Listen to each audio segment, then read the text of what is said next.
All right, let's get right into it. So if you caught the VoxStar Pulse news today, you know there was some huge news. One of Saturn's tiniest moons, a little moon called Mimas, is hiding a massive secret.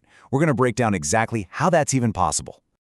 And that brings us to the real head-scratcher here. I mean, just look at it. It looks like a frozen, cratered Death Star. So how in the world could a moon like that be hiding a global ocean of liquid water right under the surface? It just seems impossible, right? Well, the key to this whole secret really comes down to solving one major problem. What is keeping that ocean from just freezing solid? There has to be a heat source somewhere, deep inside. To figure that out, we're going to go under the hood of this really powerful physical process that's responsible for everything. It's called tidal heating. And believe me, it's the engine that can literally melt a moon from the inside out. So let's think of this like a detective story, okay? To solve the mystery of Mimas's hidden warmth, we first need to look at the clues, all the different parts of this gravity engine that make the whole thing work. It really boils down to three key ingredients. First, you need the absolutely enormous gravity of a giant planet like Saturn. Second, you need a moon with a pretty specific kind of orbit. Not a circle, but an elliptical one. And third, when you combine those two things, you get something called tidal friction.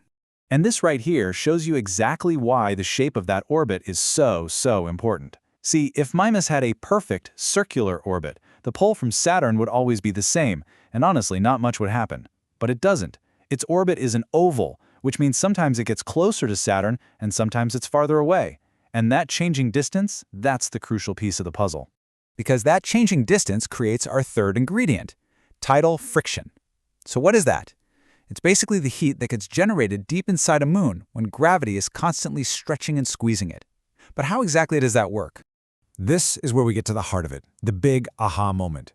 The absolute best way to understand tidal friction is to stop thinking of Mimas as a moon and start thinking of it as a giant piece of cosmic silly putty.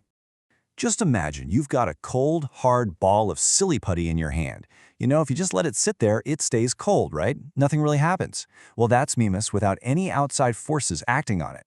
But Saturn doesn't let Mimas just sit there. When Mimas is far away in its orbit, Saturn's gravity is pulling on it pretty gently. But then, as it swings in closer, that pull gets much stronger. So you have this constant cycle, soft pull, hard pull, soft pull, hard pull, that's constantly stretching and squeezing the entire moon over and over again. And just like kneading silly putty in your hands makes it warm up, all of that internal friction generates an incredible amount of heat deep inside Mimas. And there it is. That's the solution to our mystery. That constant gravitational kneading, that tidal friction, is powerful enough to melt the ice deep below the surface. It creates and maintains a warm, liquid, global ocean, totally hidden from our view.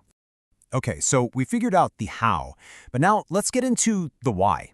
Why finding this ocean is such a massive game changer for science. Because with this discovery, Mimas now officially joins an incredibly exclusive club.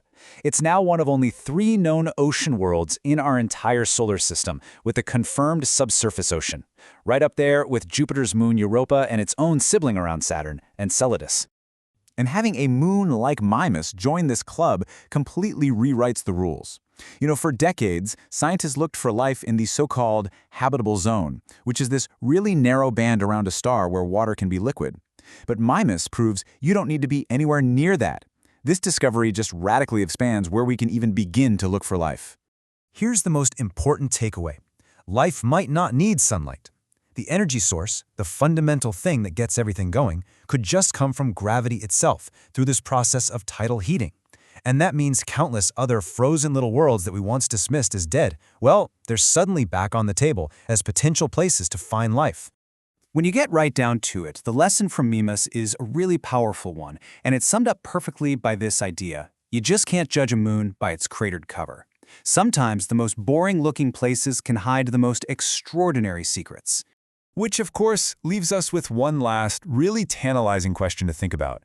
If a place like Mimas can hide an entire ocean, what other incredible secrets are just out there, waiting to be discovered, hiding in plain sight, right here in our own solar system?